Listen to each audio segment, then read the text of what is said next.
Well, hi everybody. My name is Mark Waite. Welcome tonight to this presentation, and for those who are watching this on video, welcome to you as well. I'm going to share some slides with you just to illustrate the information I'll share with you tonight. But before I do that, I thought I'd just introduce myself first off. As I said, my name is Mark, and I'm married to the amazing person who is Kate Waite, who's on the call as well, I think, tonight. So that's good. And we live in Albury, New South Wales, which is down on the New South Wales-Victoria border. So we're just across the river from Victoria, Mexico, we call it, and New South Wales. We live in here in Albury. So we're based here, have been for a number of years, and we have from here been able to reach people by the power of technology right throughout the world with what we're doing here with this opportunity. So my background just quickly is in banking and finance. I've had quite a number of years working for two of the big four banks here in Australia, and a lot of fun. And then in 2019, I exited banking and have always had, Kate and I both have always wanted to break free of the corporate machine, if you could call it that. And do something for ourselves. And we really had a passion to do that. We're both on really good incomes. When I say really good, I mean it's all relative, isn't it? But we're on both fairly handy six-figure incomes, and we decided to hand that in basically and put our focus and attention on a lot of the information I'm sharing with you tonight is around what we decided to really commit to. So we have also, just to share with you, we have a 4-year-old. In 2018, Kate fell pregnant with Pippa, and she's an absolute champion kid. In fact, she inspires us both to do a lot of what we do in life and in business. My age, I'm mid-50s, right? So actually, I'm actually higher than mid-50s, but I honestly believe I'm only halfway there. So if you're on the call tonight and you're sort of around that 40s, 50s, or 60s age group, you're in a good company. But so not many guys my age, though, 57, have a 4-year-old. So what that's done to me, just to give you a quick heads up, is it's really made me make some pretty critical decisions around how I spend my time, what I invest in, both financially and also with our nutrition and planning and training and physical training, who we hang around, all those sorts of things have an impact when you have a 4-year-old. In my goal, to share this with you, just you might relate, you might not, but my goal is to be carving up the dance floor at Pippa's 40th. I want to be that guy. And so, I don't want to be the guy when Pip's 15 and I'm, 72 or 3, on the walking stick and the walking frame, saying, when she asks me, hey, Dad, we want to come to Tasmania mountain biking as a 15-year-old, I want to be able to be, first on the boat to be able to do that with her. So a lot of the investment we make in nutrition, food, business, finance, all that is with a specific outcome in mind. And that outcome is to be the best version of myself, and for Kate and I both to be the best version of ourselves for her, right? And I've got older kids as well. Like my oldest is 29, the next oldest is 28, and the next oldest after that's 25. But so we've got them all spread out, and it's been amazing. And you have, you might relate to this, but you start off when you're a young person, you have a plan for your life, and things just don't pan out how they go good for a while, and then life deals you a curveball. Have you ever had a curveball dealt to you in life? Like, just life does that to you sometimes. I had a curveball in my 40s, which I won't talk to you about tonight, but it forced me to reconsider a lot of things, and I'm completely, I remarried in 2014, and Pip came along in 2018. And so, we've rebuilt our life, rebuilt my life in many, many ways. So I'm excited to share with you this information tonight, but it's coming from a platform of really with the future in mind. And hopefully you are on here tonight and you want to really advance your life, right, in lots of ways, not just financially, but in all areas. And if that's you, I think I've got some relevant information to that point or to that end tonight for you. So So with that, let's just jump in. I'm going to share some slides. I won't waffle on too much about me, but I will, just sort of put things into context for you a little bit. It's called Funding Your Future Freedom. And I'm going to talk to you a bit about that tonight, just quickly.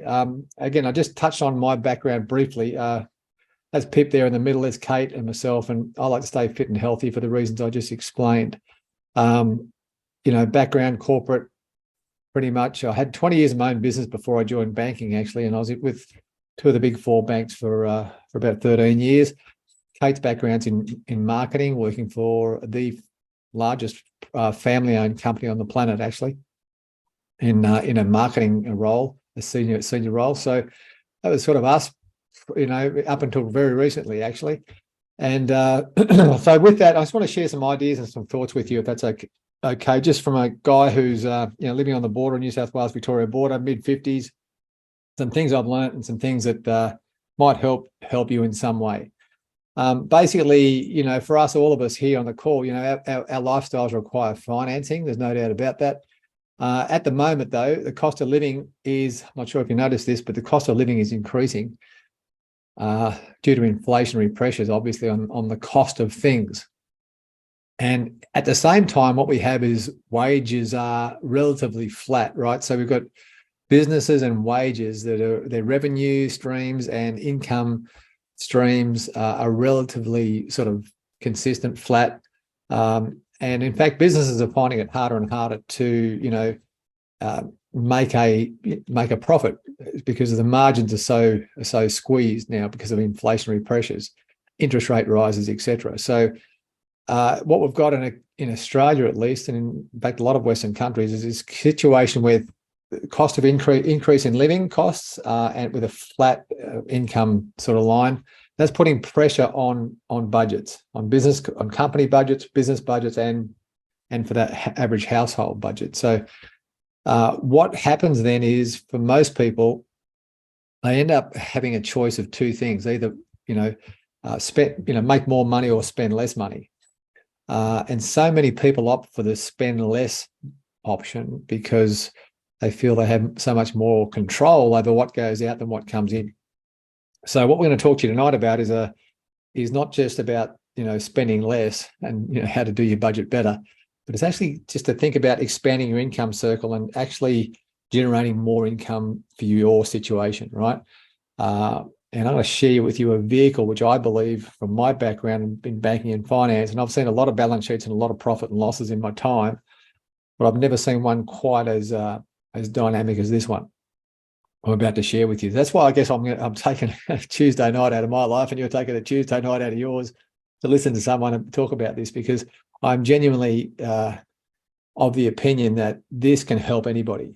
We're talking here about, what Wikipedia's got it talks about financial independence. It's an interpretation of it. Financial independence is the status of having enough income or wealth sufficient to pay one's living expenses for the rest of one's life without having to be employed or dependent on others, right? Income earned without having to work a job or, front up to work in a business is commonly referred to as passive income. So this vehicle I'm going to share with you tonight produces that, right? And I'm not sure if you're familiar with what that is or how that works, but it's a bit of a mindset shift, passive income, compared to what most people are familiar with.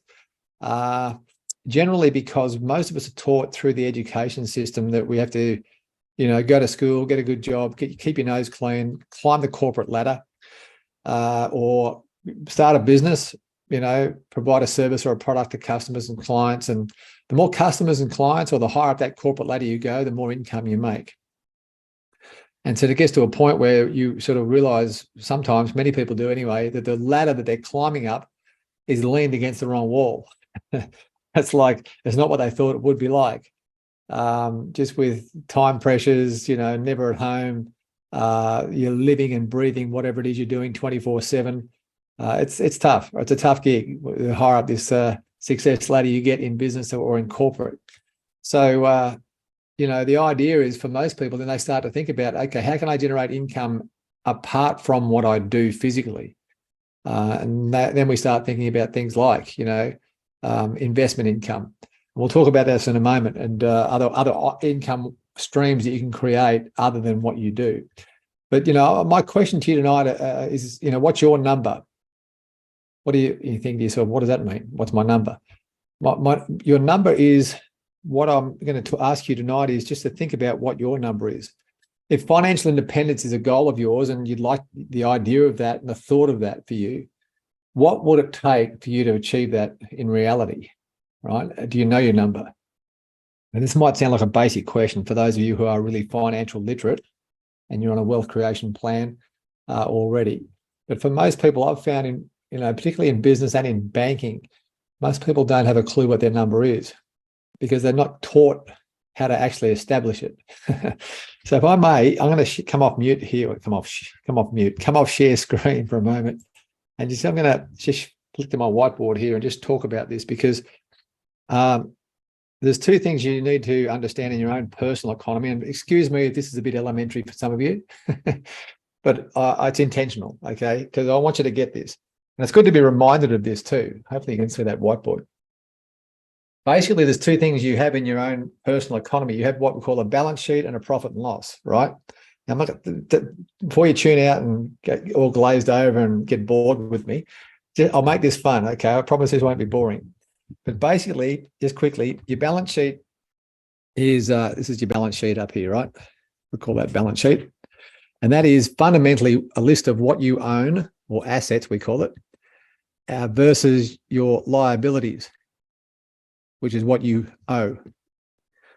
Are you with me so far? So assets is what you own, liabilities is what you owe, right? So what we do is to establish our balance sheet or our net worth, we work out what we own, right? We might put on there a house or cars or investments or investment properties or shares or all our assets we list out here. We come up with a number in value. And then our liabilities are the same. So over here would be things like loans, right? Home loan, personal loans, business loans, credit cards, anything that you owe, right? Listed out here. Now, credit cards, people say, well, I pay that off monthly. It's actually part of the profit and loss, but there's a balance on that credit card. And to be free, you've got to pay that back to zero, right? All right. So what we're talking about here is adding up all these numbers that we owe in terms of debt. You might have a home loan. Let's look at it, for example, hypothetically. It might be, I don't know, if you're living in the regional Australia, it might be something like around 250,000. If you're living in the city like Sydney, it could be 750,000, whatever that number is, just for the purpose of the example, right? Personal loans, whatever that might be, say 5,000. You might have business loan, you might not have, that might be zero. You might have a credit card debt of say $8,000. We add all that up. That's $263,000 would be your liability amount. Now, the idea is then we'd look at our profit and loss, right? Can you see that? Yeah, I think you can. Profit and loss is income versus expenses, right? So we have our income, what is your job income, business income, whatever that might be. Sydney, $1 million to $2 million or more. Yeah, probably right, Steve. That would be right, actually, for sure. And expenses would be things like, living expenses, food, electricity, gas, water, everything that you pay each month or each quarter or each whenever is your expense column, right? So whatever that number is. Now, my encouragement to you guys to know is know your number. What is it for you, right? So what that means is your total expenses each month. That might be, let's say that's $7,000, right? And you have a total liability amount of $263,000. Now, what's your number? What that means is, when do you want to be free? When's a good day for you to be financially independent? Have you worked it out? Do you want to be financially independent? Is that a goal of yours? And if it's yes, when is it? When I talk about financial independence, what I'm talking about here is having enough income to pay for your living expenses and on a rapid debt reduction program. Right? So you might say to me, Mark, I want to be debt free by, say 2 years. Right? I go, that's great. You can do that.